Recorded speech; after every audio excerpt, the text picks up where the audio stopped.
Hello, I have a long Lithuanian name, Eduardas Kazakevicius. You don't have to remember it. And I represent the Regional Environmental Center, which is owned by more than 30 countries, and it was established by the EU, Japan, and USA. Well, there are many challenges, and I want to name a few of them. First of all, most of our countries are very small. So what you are dealing with, you have 2, 3, maybe 5 people trying to tackle all climate issues in the region. And they need good data and they need technical expertise. So what we do with help of Japanese or Austrian government, we produce good scientific data for their decision making, like preparing their national intended contributions, or we also build capacity.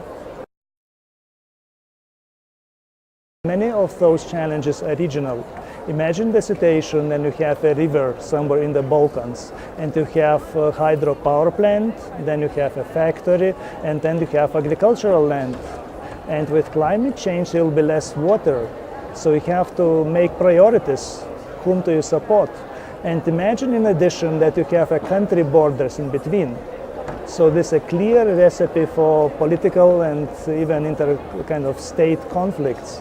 So we try to look for collective solutions for many of those regional problems that sometimes if you work together, you can make things cheaper and to prevent conflicts in the region, which is also very important. The scientists and policymakers, especially at the local level, they don't speak the same language. Very often, you have very limited time to make a decision. To build a school, to build a road, and you need data now on some issues. So what we're trying to do in Hungary, for example, we are developing an IT tool on adaptation that would convert scientific data into a geographic system where the local municipality could click on their kind of location and see what are the challenges regarding adaptation and what could be the solutions. And they could quickly incorporate that in their kind of own business and in their own decision making. And I think that's one of the major challenges that we have: scientists talking to scientists, politicians talking to politicians, and you need to bridge that gap.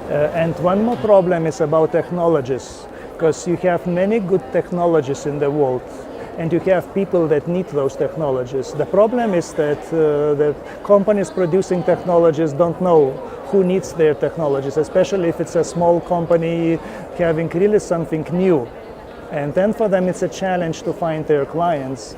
And you have also, let's say, small municipalities in, for example, Ukraine, trying to go low carbon, and they don't know what technologies exist for their kind of addressing their challenges. So with Japanese money, we try to match them, to do some matchmaking in between technologies and in between recipients of technologies, because many things exist that they are not being used.